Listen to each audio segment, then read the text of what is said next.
So welcome to another sneak preview of what to expect at the SCTS Annual Meeting 2022. And today I'm joined by Professor Rakesh Arora, who is from St. Boniface. I hope I'm getting that right. Is it Boniface Hospital? Very close. St. Boniface is St. how Boniface. we pronounce it. I keep getting it wrong. Very close. St. Boniface Hospital in Canada, in Manitoba as well. That's right. Yeah, a huge area. I was looking. It's a large, absolutely. Amazing, absolutely amazing. I mean, I love Canada, but that it's a huge, beautiful area. And it made me wonder actually a little bit about how you, but this is for another set episode maybe, how you actually manage that sort of health area in terms of being the lead cardiac center. It's quite a challenge. Sure. Yeah, so we in Canada have large geographic territories we generally cover with our patient population. And the entire population in Canada is roughly about 36 to 39 million, depending what census you use. For us in Manitoba, we're the only center for a very large province. So there's a huge tyranny of distance with us sitting down towards the bottom of the province that probably houses about 60% of our overall population, but there is about 40% that can live quite remote. So there are a number of processes in place for referral and transport, but it is certainly a challenge to provide adequate services to the entire province, which is about 1.2, 1.3 million people that we serve for our cardiac surgery center. Yeah, I thought, wow, that's, we complain about, oh, someone's down the motorway a few hours. And right. I thought, well, this really puts things in perspective. So you're joining us at the meeting, you're chairing one of the plenary sessions, and that plenary session is all about enhanced recovery. And it's covering actually cardiac and thoracic surgery. And you're here really to speak to us primarily about the cardiac surgery side as an expert in the enhanced recovery. I think one thing I'd just like to mention and make everybody aware of is you've had a really interesting course in terms of your career direction when I looked at sort of the profiles, in that you not only have obviously completed all your cardiac surgery training, but in addition did a fellowship in critical care. And I suppose this must give you a very wide view of not just the operative process, which is cardiac surgery, but also the wider perioperative process, which we all like to think that we maybe know plenty about, but possibly are less informed than we would like to be, or would maybe would be advantageous. And a lot of the work that you've done is developing that to help inform perioperative cardiac care. I say perioperative, but from way before the patient hits the operating theatre until a good time afterwards. Yeah. So first of all, thank you very much for the opportunity to speak to you at this podcast. It's always a pleasure to meet new people and engage in various formats, and this has been one that we've all sort of had to embrace over the past 2 years, which leads to my second thank you. I think the society has kept coming back to me now for the third time. Unfortunately, we've been trying to get me out there the last 2 years, and obviously we've had the global pandemic challenges that prevent it. So I'm very excited to be able to come and in person this year to an area of the world that I've not yet been to, which is Northern Ireland. So I'm actually quite keen for this adventure. And then to speak to your question, so yeah, I was the first cardiac surgeon in Canada to go on to do formal critical care training. So I'm a dual citizen, I guess, both in the critical care world as well as the cardiac surgery world. And as my career and practice has evolved over the last 15 years since starting here at the University of Manitoba in Winnipeg in Canada, I've become very interested in the entire patient journey and really trying to understand ERAS before I knew what we were doing was ERAS, or enhancing recovery after surgery. The concepts of ERAS really have been probably better understood, really started in the UK and Europe in non-cardiac disciplines probably for about 20 plus years. For us in cardiac, we've been a little slower to identify this in an organized way really until the last 4 years ago, and culminated in our first guidelines we put out in 2019. And there are multiple steps as part of that. The areas that I am most interested in is really identifying risk in the older adults coming through for cardiac surgery, so we can develop clinical pathways, enhance recovery protocols to mitigate vulnerabilities in those patients. and particularly with the preoperative identification of nutrition issues and exercise issues that may be optimized, and then delirium risk, and carrying that through the entire journey. The latter part that we're really working hard with in two areas now as we've evolved is how we discharge patients more effectively to reduce the rates of rehospitalization. And the thing that we all say we do, but probably don't do, much the same way we all think that we're perioperative experts until you really pull your sleeves up and dive in, we're probably not as well versed as we think we are, is in the area of patient-centered care. And so I have this really fantastic postdoctoral fellow that's really been teaching me over the last 2 years of how to involve patients as part of that decision-making process, not just in metrics of evaluation at the back end, but really designing clinical pathways from the ground up. So we've developed these patient engagement panels to help us design effective pathways, starting the preoperative phase, both on the clinical side and on the research side for research protocol development. And that's been really a huge change. I think those areas are the ones I hope to impart in some way during the sessions we get to have together in Belfast. I think it's really interesting, and I think a lot of this work ties in quite nicely with some of the more recent work that's been done on Get It Right First Time in the UK, which is kind of measuring outcomes, not purely looking at mortality, but also looking at morbidity and some of the ways that we can try and optimize patients and what we should be measuring. Because I think sometimes that's where it's one of these things, the more you look, the more you find. And certainly when it comes to sort of recovery and pre-optimization, even the work that's done in sort of giving people iron and pre-optimizing hemoglobin, these sorts of things, they're so valuable in terms of kind of trying to build up patients beforehand and hopefully lead to better outcomes. A lot of I see that you've done quite a bit of work on delirium as well for patients.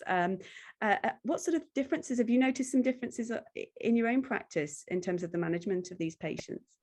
Yeah, I think the first thing, again, could be a long-winded answer, but I'll try to keep it as brief as possible. Otherwise, your podcast may be beyond the attention span of most people. This really started by identifying we weren't doing a great job at the outset. So much like most North American centers, we have used a definition of delirium defined by the Society of Thoracic Surgery, which is those patients that have agitated delirium requiring intervention. And when we did that, we thought, well, we're doing an okay job. Our rates of delirium about 8 to 10% until you look for it in a systematic way. So I think the first step was educating ourselves in terms of the right way to look for delirium using systematic tools that look at the spectrum of delirium from being the hypoactive to the hyperactive, and the developing ways to educate our teams about risks and things we can do to minimize those things in a post-operative phase that largely embrace non-pharmacologic approaches such as appropriate sleep, nutrition, adequate pain control by reducing the particular needs for opioids, and adequate nutrition, mobilization, et cetera, which are all part of what we probably have evolved in the ICU for some time, but less so comprehensively for the cardiac surgery patient. And I think with those areas, that's been a bundle of things that have helped reduce our overall rates of delirium. We recently looked at this where we had initial rates that are quite low, being the 8-9% as I mentioned, and when we actually looked for it properly, it's in the 20 to 25% range, with associated costs to go with that, not just in hospital length of stay and ICU length of stay, but also the need for constant care. And I'm not sure what you refer to it in the UK, but basically it's a sitter at the bedside so patients don't climb out of bed. Yep. And we were really spending huge amounts of money per year for those people at the bedside for a problem we really hadn't done a great job in identifying the prevalence and incidence of, and also the management strategies.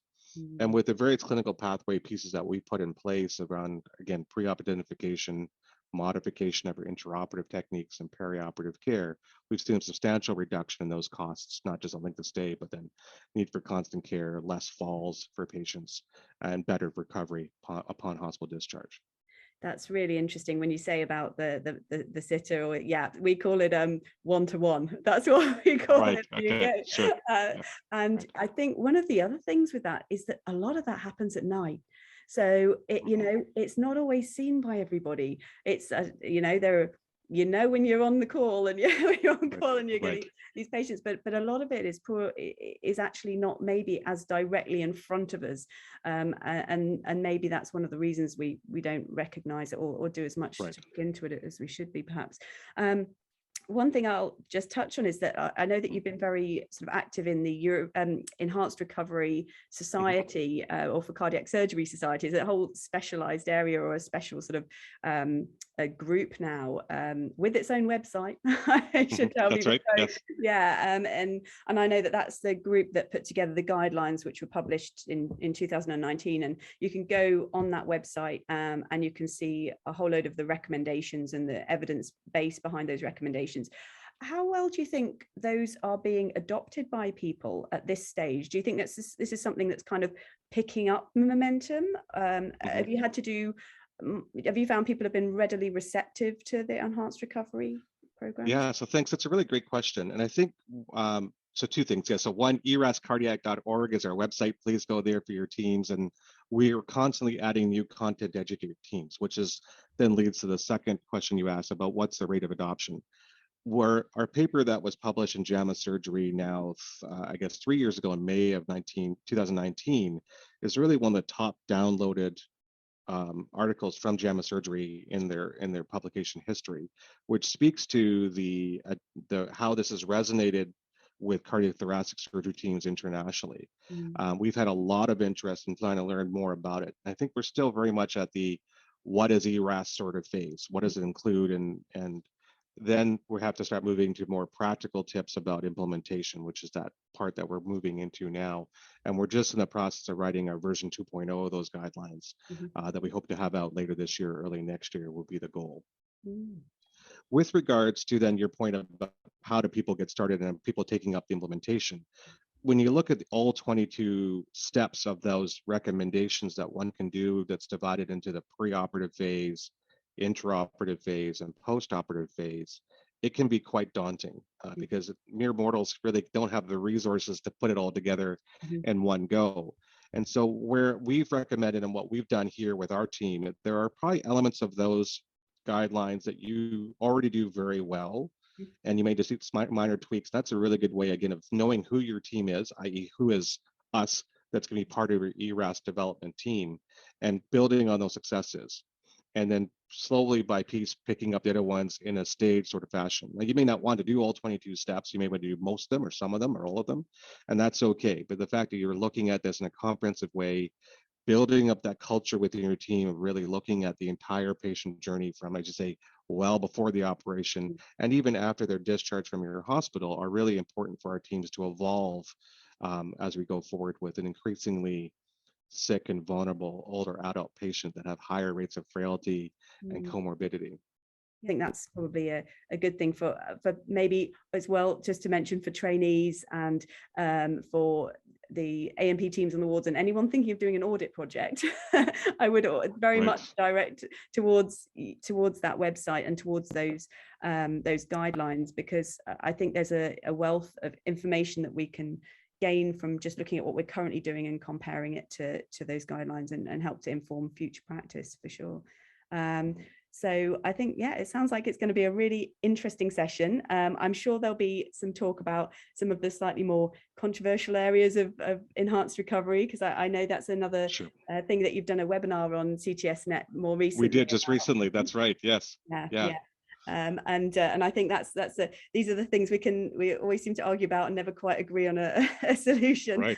Things like blood management and analgesia and things. So I think that I hope there'll be some lively discussions about that in the meeting. So I think the session's going to be on the Monday at 3:30. And so I'd encourage everybody to come along. and I know you're also doing something more specifically on coronary artery surgery as well, on one of the coronary sessions as well. Correct. And I guess also participate in the university session you have on Sunday, which I'm looking forward to. But for those sessions that I get to be part of on the Monday, I'll leave just a little teaser for everyone to think about to help fuel the fire to this controversy a little bit. And really think about what you're doing following the operating theaters for the patient. What are you trying to achieve? You've fixed the heart's working, and probably for the first 12 to 24 hours, you're still kind of going through that phase of repairing the heart. But what are you doing after that? what you're really trying to do is having them recover from the sternotomy or the surgical incisions. The heart's fixed, you've done that. So really, if you get your teams focused about what are you doing to help your patient recover to go home, focus on what's keeping them there. It's going to be their sternotomy, pain, sleep, etc. So if we keep that sort of patient focused concept as part of our discussion, it helps work through some of these controversies that may at first pass say, well, that seems ludicrous, or maybe not have the same alignment with your viewpoint of what the priority should be in the post-operative phase. But again, think about what we're really doing once they leave the operating theater and how we're supposed to get them home. There you go. All right, food for thought, everybody. Well, thank you so much for joining me, and really looking forward to the session. Well, the multiple sessions that you're going to be part of throughout the meeting, and I'm sure it will promote some lively discussion and hopefully lots of ideas for people to take home and implement at their own centres. So, thank you very much for joining me. Thank you very much. Pleasure.